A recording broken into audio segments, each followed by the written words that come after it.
Hello friends, ಎಲ್ರಿಗೂ ನಮಸ್ಕಾರ.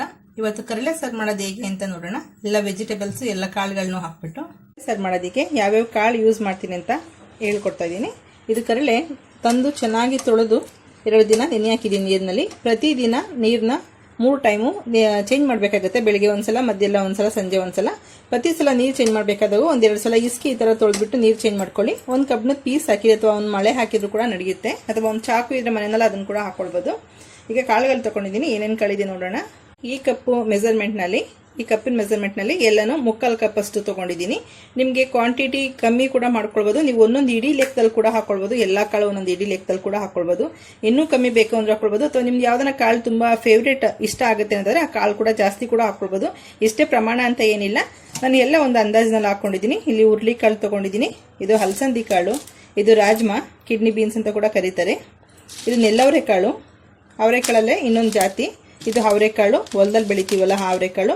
ಇದು ಚೆನ್ನ, ಬ್ಲ್ಯಾಕ್ ಚೆನ್ನ. ಇದು ನಾನಿಲ್ಲಿ ಕಾಬೂಲ್ ಚೆನ್ನ ಕೂಡ ತಗೊಂಡಿದ್ದೀನಿ. ಒಂದು ಸ್ವಲ್ಪ ಕಾಬೂಲ್ ಚೆನ್ನ ಸ್ವಲ್ಪನೇ ಇದೆ. ಒಣ ಬಟಾಣಿ, ಸ್ವಲ್ಪ ತೊಗರಿ ಕಾಳು, ಉಂಡೆ ಕಾಳಿತ್ತು, ಅದಕ್ಕೋಸ್ಕರ ತಗೊಂಡಿದ್ದೀನಿ. ನಿಮ್ಮ ಮನೇಲಿ ಯಾವ ಕಾಳಿರುತ್ತೆ ಆ ಕಾಳು ತಗೊಳ್ಳಿ. ನಾನು ಇದನ್ನೆಲ್ಲ ನೈಟ್ ನೆನೆ ಹಾಕ್ತಾ ಇದ್ದೀನಿ. ಇದು ಸುಮಾರು 8ರಿಂದ 10 ಗಂಟೆ ಅಷ್ಟು ನೆನೆಬೇಕಾಗುತ್ತೆ. ನಾನಿಲ್ಲಿ ಸ್ವಲ್ಪ ಶೇಂಗಾ ಬೀಜ ತಗೊಂಡಿದ್ದೀನಿ, ಅಂದರೆ ಕಡಲೆಕಾಯಿ ಬೀಜ. ಸ್ವಲ್ಪ ತೊಗರಿಬೇಳೆ ತಗೊಂಡಿದ್ದೀನಿ. ಸ್ವಲ್ಪ ಹೆಸರು ಕಾಳನ್ನ ಬೆಳಿಗ್ಗೆ ನೆನೆ ಹಾಕೊಳ್ತೀನಿ. ಈಗ ಇಷ್ಟೆಲ್ಲನೂ ಒಂದೇ ಪಾತ್ರೆಯಲ್ಲಿ ನೆನೆ ಹಾಕೋಬೇಕಾಗತ್ತೆ.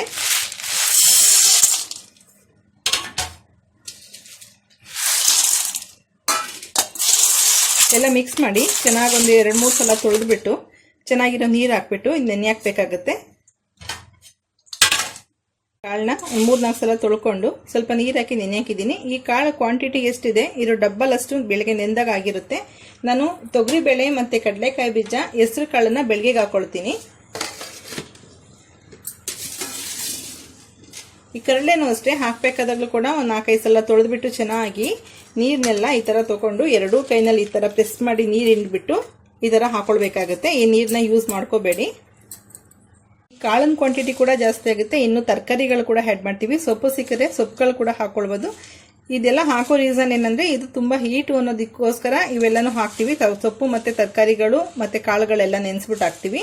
ಇಲ್ಲಿ ಹುಳಿ ಯೂಸ್ ಮಾಡಲ್ಲ ನಾವು. ಯಾವುದೇ ರೀತಿ ಹುಣಸೆಹಣ್ಣು ಅಥವಾ ಟೊಮೊಟೊ ಯಾವುದೂ ಹಾಕಲ್ಲ. ಸ್ವಲ್ಪ ಕೊನೆಯಲ್ಲಿ ಗಟ್ಟಿ ಹಾಲು, ಒಂದು ಅರ್ಧ 1/4 ಲೀಟರ್ಷ್ಟು ಒಂದು ಹಾಲು ಹಾಕ್ತಿವಿ. ವಿಶೇಷತೆ ಅಂದ್ರೆ ಇದು ಅಮ್ಮ ಮಾಡ್ತಿರೋಂತ ಸ್ಟೈಲ್ ನಲ್ಲೇ ಮಾಡ್ತಾ ಇದೀನಿ. ವಿಶೇಷತೆ ಅಂದ್ರೆ ಈ ತರ ಒಂದು ಬಿಳಿ ಕಲ್ಲು, ಬೆಂಚ್ ಕಲ್ಲು ಅಂತ ಕೂಡ ಕರೀತಾರೆ ನಮ್ ಕಡೆ. ಇದು ಮರಳುಗಳಲ್ಲಿ ಸಿಗುತ್ತೆ. ಮರಳು ಎಲ್ಲನ ಲಾಟ್ ಹಾಕಿದ್ರೆ ಮರಳಲ್ಲಿ ಸಿಗುತ್ತೆ, ಅಥವಾ ಹೊಳೆಗಳಲ್ಲಿ ಗೊತ್ತಿದ್ರೆ ಹೊಳೆನಲ್ಲಿ ಅಲ್ಲೆಲ್ಲ ಸಿಗುತ್ತೆ. ಬಿಳಿ ಕಲ್ಲಂತ. ಈ ಕಲ್ಲನ್ನು ಮಾತ್ರ ಸ್ಟವ್ ನಲ್ಲಿ ಅಥವಾ ಕೆಂಡದಲ್ಲಿ ಚೆನ್ನಾಗಿ ಕೆಂಪು ಕಾಯಿಸ್ಬಿಟ್ಟು ಇದನ್ನು ಒಗ್ಗರಣೆ ಹಾಕ್ತಾರೆ. ಇದೇ ಇದ್ರದ್ದು ವಿಶೇಷತೆ. ತುಂಬಾ ಒಳ್ಳೆ ಟೇಸ್ಟ್ ಕೊಡುತ್ತೆ ಸಾಂಬಾರಿಗೆ. ಇದ್ರ ಜೊತೆ ಬೆಣ್ಣೆ ಕೂಡ ಯೂಸ್ ಮಾಡಬೇಕಾಗತ್ತೆ ನಾವು. ಸಾಮಾನ್ಯವಾಗಿ ಕರಳೆ ಸಾರು ಮತ್ತೆ ಬಾಳೆ ದಿಂಡಿಂದು ಏನಾದ್ರು ಸಾಂಬಾರುಗಳು ಅಥವಾ ಗ್ರೇವಿ ಪಲ್ಯ ಏನಾದ್ರು ಮಾಡಿದ್ರೆ ಮತ್ತೆ ಗಿಣ್ಣು ಮಾಡಿದಾಗ ಒಂದು 4 ಜನ ಕೊಟ್ಟು ತಿನ್ಬೇಕು ಅನ್ನೋದು ಒಂದು ವಾಡಿಕೆ ಇದೆ. ಹಾಗಾಗಿ ಕರಳೆ ಕೂಡ ಇದು ನಮ್ಮನೇಲಿ ಇರೋದು 4 ಜನ, ಆದರೆ ಇದು ಒಂದು 10 ಜನ ಅಥವಾ 12 ಜನಕ್ಕೆ ಆಗುತ್ತೆ. ಅಷ್ಟು ಕ್ವಾಂಟಿಟಿಲಿ ನಾನು ಮಾಡ್ತಾ ಇದ್ದೀನಿ. ಮೊದಲಿಗೆ ಕರಳೆ ಮತ್ತೆ ನೆನೆಸಿರೋ ಕಾಳನ್ನೆಲ್ಲ ಸೇರಿ ಒಂದು ಸ್ವಲ್ಪ ಎಣ್ಣೆ ಹಾಕ್ಬಿಟ್ಟು 2 ವಿಸಲ್ ಕೂಗಿಸ್ಕೊಳ್ಳೋಣ. ಆಮೇಲೆ ತರಕಾರಿ ಎಲ್ಲ ಹಾಕ್ಬಿಟ್ಟು ಪುಡಿ ಎಲ್ಲ ಹಾಕಿ 1 ವಿಸಲ್ ಅಥವಾ 2 ವಿಸಲ್ ಕೂಗಿಸ್ಕೊಳ್ಳೋಣ. ನಮಗೆ ಕಾಳೆಲ್ಲ ಕೆಲವೊಂದು ಬೇಯೋದಿಲ್ಲ, ಯಾಕೆಂದ್ರೆ ರಾಜ್ಮಾ ಮತ್ತೆ ಅವರೆಕಾಳೆಲ್ಲ ಇದೆಯಲ್ಲ, ಇದು 2 ವಿಸಲ್ಗೆಲ್ಲ ಬೇಯಲ್ಲ. ಹಾಗಾಗಿ ಕರಳೆನೂ ಸ್ವಲ್ಪ ಬೇಯಬೇಕಾಗುತ್ತೆ. ಹಂಗಾಗಿ ಮೊದಲು ಇದನ್ನು ಕೂಗಿಸ್ಕೊಂಡು, ತರಕಾರಿ ಎಲ್ಲ ಈಗಲೇ ಜಾಸ್ತಿ ಕೂಗಿಸ್ಬಿಟ್ರೆ ಪೂರ್ತಿ ಬೆಂದೋಗುತ್ತೆ. ಹಾಗಾಗಿ ಅದನ್ನ ಸ್ವಲ್ಪ ಲೇಟಾಗಿ 1 ವಿಸಲ್ ಕೂಗಿಸ್ಕೊಂಡ್ರೆ ಸಾಕಾಗುತ್ತೆ. ಕರಳೆ ಮತ್ತೆ ನೆನೆಸಿರೋಂಥ ಎಲ್ಲ ಕಾಳುಗಳನ್ನ ಹಾಕ್ಬಿಟ್ಟು ಸ್ವಲ್ಪ ಒಣ ಕಾಳುಗಳು ಚೆನ್ನಾಗಿ ಬೆಂದ್ರೆ, ನಮ್ಗೆ ಇಲ್ಲಿ ಯಾವುದೇ ರೀತಿ ಮಸಾಲೆ ರುಬ್ತಾ ಇಲ್ಲ ನಾನು, ಚೆನ್ನಾಗಿ ಬೆಂದ್ರೆ ರಸ ಬಿಡುತ್ತೆ. ಹಾಗಾಗಿ ನಾನು ಈ ಕಾಳನ್ನೆಲ್ಲ 2 ವಿಸಲ್ ಸಪ್ರೇಟ್ ಆಗಿ ಕೂಗಿಸ್ಕೊಳ್ತೀನಿ. ಮತ್ತೆ ಹೆಸರು ಕಾಳು ಇದು ನೆನೆಸಿಲ್ಲ, ಈಗ ಜಸ್ಟ್ ಹಂಗೆ ತೊಳೆದಿ ಹಾಕ್ತಾರಂತ ಒಣ ಕಾಳು. ಕಾಳೆಲ್ಲ ಬೇಗ ಬೇಯುತ್ತೆ. ಹಾಗಾಗಿ 1 ಸ್ಪೂನ್ ಅಷ್ಟು ಎಣ್ಣೆ ಹಾಕ್ತಾ ಇದ್ದೀನಿ. ನಾನಿಲ್ಲಿ ಉಪ್ಪು ಕೂಡ ಹಾಕ್ತಾ ಇಲ್ಲ. ಕಾಳು ನೆಂದಿರೋದ್ರಿಂದ ಮುಳುಗಷ್ಟು ನೀರು ಹಾಕ್ಬಿಟ್ಟು 2 ವಿಸಲ್ ಕೂಗಿಸ್ಕೊಳ್ಳೋಣ. ಇದನ್ನ ಇದೇ ಕಾಳು ಜೊತೆಗೆ ಕಡಲೆಕಾಯಿ ಬೀಜ ಮತ್ತೆ ತೊಗರಿಬೇಳೆ ಕೂಡ ಹಾಕ್ತಾ ಇದ್ದೀನಿ. ತರಕಾರಿ ಸೊಪ್ಪು ಏನಾದ್ರು ಇದ್ರೆ ಲಾಸ್ಟ್ ನಲ್ಲಿ ಹಾಕೊಳ್ಳೋಣ.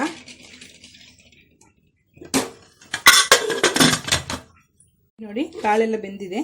ಕಾಳು ಮತ್ತೆ ಕರಳೆ ಬೇಯಿಸ್ಕೊಂಡಿದ್ವಲ್ಲ, ಅದು 2 ವಿಸಲ್ ಕೂಗಿಸ್ಕೊಂಡು ಕೆಳಗಡೆ ಇಳಿಸ್ಕೊಂಡಿದ್ದೀನಿ. ನಿಮಗೆ ಕುಕ್ಕರ್ನಲ್ಲಿ ಜಾಗ ಇದ್ರೆ ಈ ತರಕಾರಿನೆಲ್ಲ ಅದಕ್ಕೆ ಹಾಕಿ ಬೇಯಿಸ್ಕೊಳ್ಳಿ. ನನಗೆ ಈ ಕುಕ್ಕರ್ನಲ್ಲಿ ಜಾಗ ಇಲ್ಲ, ಅಂದ್ರೆ ಎಲ್ಲ ತರಕಾರಿ ಇಡ್ಸೋದಿಲ್ಲ. ಹಾಗಾಗಿ ಬೇರೆ ಕುಕ್ಕರ್ನಲ್ಲಿ ಬೇಯಿಸ್ಕೊಂಡು ಜೊತೆನಲ್ಲಿ ಮಿಕ್ಸ್ ಮಾಡ್ತೀನಿ. ತರಕಾರಿ ಕೂಡ ಬೇಯಬೇಕಾಗುತ್ತೆ. ನಾನಿಲ್ಲಿ ಒಂದು ಪುಟಾಣಿದು ಹೀರೆಕಾಯಿ ತೊಗೊಂಡಿದ್ದೀನಿ. ಹೀರೆಕಾಯಿನ ಒಂದು ಹೀರೆಕಾಯಿನಲ್ಲಿ ಅರ್ಧ ಹೀರೆಕಾಯಿ ತೊಗೊಂಡಿದ್ದೀನಿ. ಒಂದೇ ಒಂದು ಕ್ಯಾರೆಟ್ ಇದೆ. ಒಂದು 5 ತೊಂಡೆಕಾಯಿ ಇದೆ. ಸ್ವಲ್ಪ ಗೋರಿಕಾಯಿ ಒಂದು 5-6. ಇದು ಮೈಸೂರು ತಪ್ಪರು ತರ್ಗೋಣಿಕಾಯಿ ಅಂತ ಹೇಳ್ತಾರೆ, ಅದು ಇದು ಸ್ವಲ್ಪ ಇದೆ. ಕ್ಯಾಬೇಜು ಒಂದು ಸ್ವಲ್ಪ 1/4 ಭಾಗ ತೊಗೊಂಡಿದ್ದೀನಿ.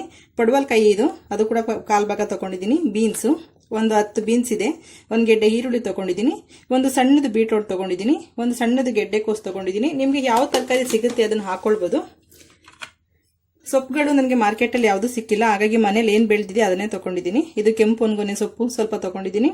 ಇದು ಸೊಪ್ಪು ಸಾರಿಗೆ ಉಪಯೋಗಿಸ್ತಾರೆ, BP ಶುಗರ್ನವ್ರಿಗೆಲ್ಲ ತುಂಬ ಒಳ್ಳೇದಿದು. ಅದು ಸ್ವಲ್ಪ ತೊಗೊಂಡಿದ್ದೀನಿ. ಇದು ಒಂದೇ ಅಲ್ಗ ಸ್ವಲ್ಪ ತೊಗೊಂಡಿದ್ದೀನಿ. ಇದು ನುಗ್ಗೆ ಸೊಪ್ಪು. ಆಗ ನನಗೆ ಯಾವುದೇ ಸೊಪ್ಪು ಸಿಗಲೇ ಇಲ್ಲ, ಆ ಕೊತ್ತಂಬರಿ ಸೊಪ್ಪು ಒಂದೇ ಮಾರ್ಕೆಟಲ್ಲಿ ಸಿಕ್ಕಿದ್ದು, ಹಾಗಾಗಿ ಮನೇಲಿ ಬೆಳೆದಿರೋಂಥ ಎಲ್ಲ ಥರ ಸೊಪ್ಪುಗಳನ್ನ ಉಪಯೋಗಿಸ್ಕೊಳ್ತಾ ಇದ್ದೀನಿ.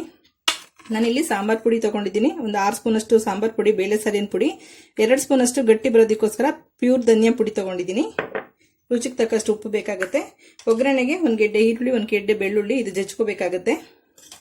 ಇಲ್ಲಿ ನಾನು ಬದನೆಕಾಯಿ ಮತ್ತು 1 ಬದನೆಕಾಯಿ, 2 ಬದನೆಕಾಯಿ, ಒಂದು ಆಲೂಗೆಡ್ಡೆ ಕುಯ್ದು ನೀರಿನಲ್ಲಿ ಹಾಕೊಂಡಿದ್ದೀನಿ. ಇಷ್ಟು ತರಕಾರಿ ತೊಗೊಂಡಿರೋಂಥದ್ದು. ಅವಾಗಲೇ ಹೇಳ್ದಂಗೆ ಸ್ವಲ್ಪ ಕಮ್ಮಿ ಪ್ರಮಾಣದಲ್ಲಿ ಮಾಡ್ತಾ ಇಲ್ಲ, ಜಾಸ್ತಿ ಪ್ರಮಾಣದಲ್ಲಿ ಮಾಡ್ತಾ ಇದ್ದೀನಿ. ಒಂದು 10-12 ಜನಕ್ಕೆ, ಒಂದು 4 ಜನಕ್ಕನ್ನ ಕೊಟ್ಬಿಟ್ಟು ತಿನ್ನೋಣ ಅನ್ನೋ ಉದ್ದೇಶದಿಂದ ಅಷ್ಟೇ. ಅದಕ್ಕೆ ಕುಕ್ಕರ್ ಸಾಕಾಗ್ತಾ ಇಲ್ಲ ನನಗೆ, ಹಾಗಾಗಿ 2 ಕುಕ್ಕರ್ಗೆ ಮಸಾಲ ಹಾಕ್ಬಿಟ್ಟು 2 ವಿಸಲ್ ಕೂಗಿಸ್ಕೊಳ್ತೀನಿ. ಕಾಳು ಆಲ್ರೆಡಿ ಕೂಗಿರೋದ್ರಿಂದ ನನಗೆ ಅದು ಇನ್ನು 2 ವಿಸಲ್ ಕೂಗಿದ್ರೆ ಸಾಕಾಗುತ್ತೆ. ಇದು ಸಾಂಬಾರ್ ಪುಡಿ ಮತ್ತು ಧನಿಯಾ ಪುಡಿ ಕಲಸಿರೋಂಥದ್ದು.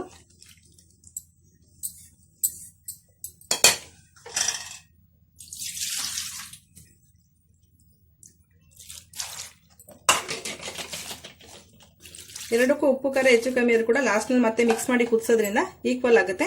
ಈ ತರ ಇಟ್ಕೊಂಡು, ಇದು ಬರೀ ತರಕಾರಿ ಅಷ್ಟೇ ಇದ್ರಲ್ಲಿ ಮಿಕ್ಸ್ ಮಾಡಿರೋಂಥದ್ದು, ಸ್ವಲ್ಪ ತರಕಾರಿ ಮಾತ್ರ ಇಲ್ಲಿ ಹಾಕಿದ್ದೀನಿ. ತರಕಾರಿ ಸೊಪ್ಪು ಇದ್ರಲ್ಲಿ ಹಾಕಿರೋದ್ರಿಂದ ನಮ್ಗೆ ಇದು 1 ವಿಸಲ್ ಕೂಗಿದ್ರು ಕೂಡ ಸಾಕಾಗುತ್ತೆ. ಇದು ಕಾಳು ಜೊತೆ ಇದು 2 ವಿಸಲ್ ಕೂಗಿಸ್ಕೊಳ್ಳೋಣ. 2 ಕುಕ್ಕರ್ ಕೂಗಿಸ್ಕೊಂಡಿದ್ವಲ್ಲ, ಚೆನ್ನಾಗಿ ಬೆಂದಿದೆ ಕಾಳು, ನೀಟಾಗಿ ಎಲ್ಲ ಕಾಳುಗಳು ಬೆಂದಿದೆ. ಈ ತರ ಚೆನ್ನಾಗಿ ಬೆಂದೆ ತಿನ್ನೋದಕ್ಕೆ ತುಂಬಾ ರುಚಿಯಾಗಿರುತ್ತೆ. ಮತ್ತೆ ಸಾಂಬಾರ್ ನೋಡಿ ಯಾವುದೇ ರುಬ್ಬಾಕಿಲ್ಲ, ಆದ್ರೂ ತುಂಬಾ ಗಟ್ಟಿ ಇದೆ. ನಿಮಗೆ ತುಂಬಾ ತೆಳ್ಳ ಬೇಕಂದ್ರೆ ಇನ್ನೂ ನಾನು 1/4 ಲೀಟರ್ ಹಾಲು ಹಾಕ್ತಾ ಇದ್ದೀನಿ. ಮತ್ತೆ ಈ ಸಾಂಬಾರ್ನಲ್ಲಿ ಕೂಡ ತುಂಬಾ ಲಿಕ್ವಿಡ್ ತರ ಇದೆ, ಹಾಗಾಗಿ 2 ಮಿಕ್ಸ್ ಮಾಡಬೇಕಾಗುತ್ತೆ. ಈಗ ಒಂದು ದೊಡ್ಡ ಪಾತ್ರೆನಲ್ಲಿ 2 ಮಿಕ್ಸ್ ಮಾಡಿ ಒಂದು 2 ನಿಮಿಷ ಕುದಿಸಿ, 2 ಕುಕ್ಕರ್ದು ಐಟಮ್ಸ್ಗಳೇನಿದೆ ಅದು ಮಿಕ್ಸ್ ಆಗಿ ಒಂದು 2 ನಿಮಿಷ ಕುದ್ದಾದ್ಮೇಲೆ ಒಗ್ಗರಣೆ ಹಾಕೊಳ್ಳೋಣ. ಇದ್ರ ಜೊತೆಗೆ ತೆಂಗಿನಕಾಯಿ ಹಾಕೊಂಡು ಕುದಿಸ್ಕೋಬೇಕಾಗುತ್ತೆ. ಕುದಿಯೋದಕ್ಕೆ ಇಡೋಣ. 2 ಕುಕ್ಕರ್ದು ಮಿಕ್ಸ್ ಮಾಡ್ಕೊಂಡಿದ್ದೀನಿ ಒಂದು ದೊಡ್ಡ ಪಾತ್ರೆನಲ್ಲಿ. ನಾನೀಗ ಒಂದು ತೆಂಗಿನಕಾಯಿನಲ್ಲಿ 3/4 ಭಾಗದಷ್ಟು ತೆಂಗಿನಕಾಯಿ ತುರಿ ತಗೊಂಡಿದ್ದೀನಿ. ತೆಂಗಿನಕಾಯಿನ ನೀವು ಸಣ್ಣದಾಗಿ ಪೀಸ್ ಮಾಡಿ ಕೂಡ ಹಾಕೋದು, ತುಂಬಾ ಒಳ್ಳೆ ಟೇಸ್ಟ್ ಇರುತ್ತೆ. ಹಾಕ್ಬಿಟ್ಟು ಲಾಸ್ಟ್ನಲ್ಲಿ ನಾನು ಇಲ್ಲಿ ಯಾವುದು ರುಬ್ತಾ ಇಲ್ಲ. ನಿಮ್ಗೇನ ತುಂಬಾ ಸಾಂಬಾರು ಗ್ರೇವಿ ಬೇಕನ್ನೋದಾದ್ರೆ ನೀವು ತೆಂಗಿನಕಾಯಿ ರುಬ್ಬ ಹಾಕೊಳ್ಳಿ.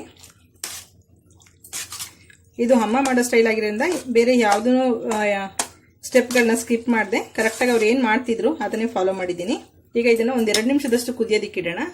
ಸಾಂಬಾರ್ಗೆ ಹಾಕ್ಲಿಕ್ಕೋಸ್ಕರ ಒಂದು 1/4 ಲೀಟರ್ ಹಾಲು ತಗೊಂಡಿದ್ದೀನಿ. ಕಾಯಿಸಿಲ್ಲ, ಕೆನೆಪರಿತ ಹಾಲು ಇದು. ಒಂದು 2 ಸ್ಪೂನ್ ಅಷ್ಟು ಬೆಣ್ಣೆ ಇದೆ. ನಿಮಗೆ ಮನೇಲಿದ್ರೆ ಹಾಕೊಳ್ಳಿ, ಇಲ್ಲ ಅಂದ್ರೆ ತಿನ್ಬೇಕಾದ್ರೆ ತುಪ್ಪ ಕೂಡ ಹಾಕೊಳ್ಬೋದು, ಇಲ್ಲ ಒಗ್ಗರಣೆಗೆ ತುಪ್ಪ ಕೂಡ ಹಾಕೊಳ್ಬೋದು. ಇಲ್ಲಿ ಬೆಳ್ಳುಳ್ಳಿ ಮತ್ತೆ ಈರುಳ್ಳಿ, ಕರಿಬೇವಿನ ಸೊಪ್ಪು. ಆದಷ್ಟು ಬೆಳ್ಳುಳ್ಳಿ ಮತ್ತೆ ಈರುಳ್ಳಿನ ಜಜ್ಜಿಟ್ಕೋಬೇಕು, ಹೆಚ್ಚಬಾರ್ದು. ಹೆಚ್ಚಿದಷ್ಟು ಚೆನ್ನಾಗಿ ರಸ ಬರಲ್ಲ. ನಾನಿಲ್ಲಿ ಕಲ್ಲಿನ ಒಗ್ಗರಣೆ ಹಾಕ್ತಾ ಇದ್ದೀನಿ. ಚೆನ್ನಾಗಿ ಕುದೀತಾ ಇದೆಯಲ್ಲ, ಇವಾಗ ಹಾಲು ಹಾಕ್ತಾ ಇದ್ದೀನಿ. ಹುಳಿ ಅದಕ್ಕೋಸ್ಕರ ನಾನು ಯಾವುದೇ ರೀತಿ ಹುಳಿಗಳು ಆ್ಯಡ್ ಮಾಡಿಲ್ಲ. ಹಾಲು ಹಾಕಿದ್ಮೇಲೆ ಹುಳಿ ಏನಾದ್ರು ಇದ್ರೆ ಒಡೆದೋಗುತ್ತೆ, ಸಾಂಬಾರು ಚೆನ್ನಾಗಿರಲ್ಲ ಟೇಸ್ಟು. ಹಾಗಾಗಿ ಒಂದು 2 ನಿಮಿಷದಷ್ಟು ಸಿಮ್ನಲ್ಲಿ ಬಿಡಿ ಸಾಕು, ಈ ಬಿಸಿಗೇನೆ ಇದಾಗುತ್ತೆ. ನಿಮ್ಗೇನಾದ್ರು ಒಡೆದೋಗುತ್ತೆ ಹಾಲು ಅನ್ನೋದಿದ್ರೆ ಸ್ವಲ್ಪ ಹಾಲನ್ನ ಕಾಯಿಸ್ಬಿಟ್ಟೇನೆ ಹಾಕೊಳ್ಳಿ. ಈಗ ಬೆಣ್ಣೆ ಹಾಕ್ತಾ ಇದ್ದೀನಿ. ಬೆಣ್ಣೆ ತಿನ್ಬೇಕಾದ್ರೂ ಕೂಡ ಮೇಲೆ ಹಾಕೊಂಡು ತಿನ್ಬೋದು ಸಾಂಬಾರ್ಗೆ. ಈಗ ಇದು ಪೂರ್ತಿ ರೆಡಿ ಆಗಿದೆ. ಈಗ ಒಗ್ಗರಣೆ ಒಂದು ಬ್ಯಾಲೆನ್ಸ್ ಇದೆ. ಒಗ್ಗರಣೆ ಹಾಕಿದ್ಮೇಲೆ ನಾವು ಸಾಂಬಾರ್ನ ಕುದಿಸೋದಿಲ್ಲ, ಹಾಗಾಗಿ ಬೇರೆ ಏನು ಉಪ್ಪು ಖಾರ ಹಾಕದಿದ್ರು ಕೂಡ ನೀವೀಗ ಟೇಸ್ಟ್ ನೋಡ್ಬಿಟ್ಟು ಉಪ್ಪು ಖಾರ ಕೂಡ ಹಾಕೊಳ್ಬೋದು.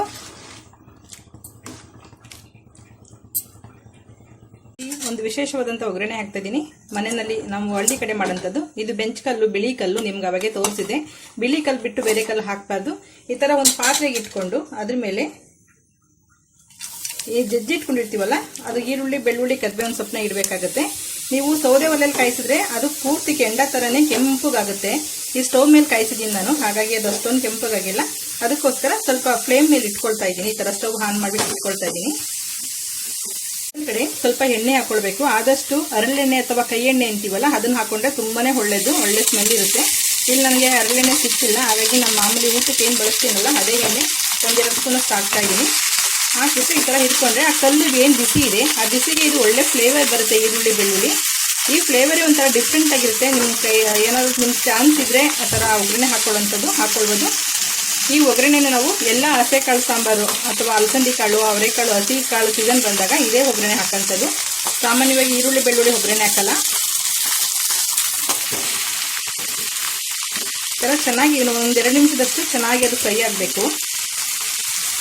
ಜಾಸ್ತಿ ಫ್ರೈ ಆಗ್ಬಾರ್ದು. ಇದನ್ನು ಜಸ್ಟ್ ಕಲ್ಲು ಮಧ್ಯದಲ್ಲಿ ಇದೆಯಲ್ಲ, ಇದನ್ನು ಜಸ್ಟ್ ಈ ಥರ ಮಧ್ಯದಲ್ಲಿ ತೊಳ್ಕೊಂಡು ಬರಬೇಕಷ್ಟೇ. ಅದಕ್ಕೆ ಪ್ರೆಸ್ ಮಾಡ್ಕೋಬೇಕು ಕಲ್ಲಿಗೆ. ನಿಮ್ಗೆ ಈ ಥರ ಕಲ್ಲು ಒಗ್ಗರಣೆ ಕೊಡೋದಕ್ಕೆ ಆಗಲ್ಲ ಅಂದರೆ ಅವ್ರಿಗೆ ಕೊಟ್ಟರೆ ಒಳ್ಳೆ ಫ್ಲೇವರ್ ಇರುತ್ತೆ. ಆಗಲ್ಲ ಅಂದರೆ ನಿಮ್ಮ ಮಾಮೂಲಿ ಈರುಳ್ಳಿ ಬೆಳ್ಳುಳ್ಳಿ ಒಗ್ಗರಣೆ ಕೊಟ್ಕೊಳ್ಳೋದು. ಈಗ ಸಾಂಬಾರು ಸ್ವಲ್ಪ ಹಾಕಿಬಿಟ್ಟು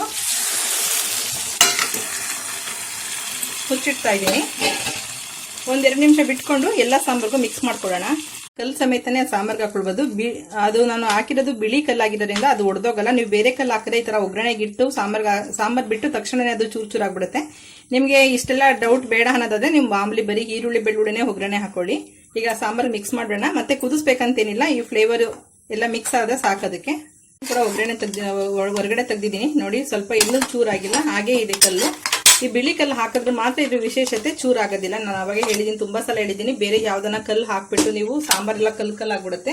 ನಿಮ್ಗೆ ಏನಾದ್ರು ಗೊತ್ತಿದ್ರೆ, ಯಾರು ಹಿರಿಯರು ಗೊತ್ತಿದ್ರೆ ಅಥವಾ ಹಳ್ಳಿ ಸೈಡ್ ಒಗ್ಗರಣೆ ಹಾಕ್ತಾರೆ, ಆ ಥರ ಗೊತ್ತಿದ್ರೆ ಮಾತ್ರ ಉಪಯೋಗಿಸ್ಕೊಳ್ಳಿ. ಸ್ವಲ್ಪ ಕೊತ್ತಂಬರಿ ಸೊಪ್ಪು ಹಾಕ್ಬಿಟ್ಟು ಮಿಕ್ಸ್ ಮಾಡ್ತಾ ಇದ್ದೀನಿ. ಈಗ ಎಲ್ಲ ಮನೆಗೂ ಸರ್ವ್ ಮಾಡ್ಕೊಳ್ಳೋಣ. ಎಲ್ಲ ರೆಡಿಯಾಗಿದೆ. ಒಳ್ಳೆ ಫ್ಲೇವರ್ ಬರ್ತಾ ಇದೆ. ನೀವು ಮನೇಲಿ ಒಂದ್ಸಲ ಟ್ರೈ ಮಾಡಿ ನೋಡಿ. ಇದು ತುಂಬಾ ಸಾಂಬಾರ್ ಬೇಕಂತ ತುಂಬಾ ತೆಳ್ಳಗೆ ಮಾಡಬೇಡಿ. ನಾವು ಈ ಕಾಳು ಎಲ್ಲ ತಿಂದಾಗ ಮತ್ತೆ ನಮ್ಗೆ ಇದು ಸಾಂಬಾರ್ ಬರುತ್ತೆ. ಇದು ಮುದ್ದೆ, ಅನ್ನ ಮತ್ತೆ ಅಕ್ಕಿ ರೊಟ್ಟಿ ಜೊತೆ ಒಳ್ಳೆ ಕಾಂಬಿನೇಷನ್. ಚಪಾತಿ, ದೋಸೆ ಎಲ್ಲದಕ್ಕೂ ಚೆನ್ನಾಗಿರುತ್ತೆ. ನೀವು ಯಾವ್ದ್ರ ಜೊತೆ ತಿಂತೀರಾ ನೀವು ಡಿಸೈಡ್ ಮಾಡ್ಕೊಳ್ಳಿ. ಸಾಂಪ್ರದಾಯಿಕ ಅಡಿಗೆ ಅಮ್ಮ ಮಾಡ್ತಾ ಇದ್ದಂತ ಕರಳೆ ಸಾರು ರೆಡಿಯಾಗಿದೆ. ಸೇಮ್ ಅದೇ ಟೇಸ್ಟ್ ಬಂದಿದೆ, ಅದೇ ರುಚಿ ಇದೆ. ಅಮ್ಮ ಹೇಗ್ ಮಾಡ್ತಿದ್ರು ಅದೇ ರೀತಿ ಮಾಡಿದ್ದೀನಿ. ಕಲ್ಲು ಒಗ್ಗರಣೆ ನೀವೇನು ಕಲ್ಲೆಲ್ಲ ಹಾಕೊಂಡು ತಿಂತೀರಾ ಅಂತ ಕೆಲವರು ಕಮೆಂಟ್ ಅಲ್ಲಿ ಕೇಳ್ಬೋದು. ಆದ್ರೆ ಕೆಲವೊಂದು ಅಡಿಗೆಗಳಿಗೆ ಈ ತರ ಕಲ್ಲು ಹಾಕ್ತಾರೆ. ಹಳ್ಳಿ ಕಡೆ ಇರೋರು ಸಾಮಾನ್ಯವಾಗಿ ಗೊತ್ತಿರುತ್ತೆ. ಅದ್ರ ಹಾಕಿದ್ರೆ ಅದ್ರ ರುಚಿನೇ ಬೇರೆ. ನೀವು ಒಂದ್ಸಲ ಹಾಕಿ ನೋಡಿ ಅದ್ರ ಟೇಸ್ಟ್ಗೆ ಎಷ್ಟು ಮಾರೋಗ್ತೀರಾ ಅಂತೇಳಿ. ಓಕೆ ಫ್ರೆಂಡ್ಸ್, ಈ ವಿಡಿಯೋ ಇಷ್ಟ ಆಗಿದೆ ಲೈಕ್ ಮಾಡಿ, ಶೇರ್ ಮಾಡಿ, ಸಬ್ಸ್ಕ್ರೈಬ್ ಮಾಡಿ. ನಿಮ್ಮ ಅಭಿಪ್ರಾಯ ಅನಿಸಿಕೆಗಳನ್ನ ಕಾಮೆಂಟ್ ಬಾಕ್ಸ್ ಅಲ್ಲಿ ಹಾಕಿ. Okay, bye, thank you.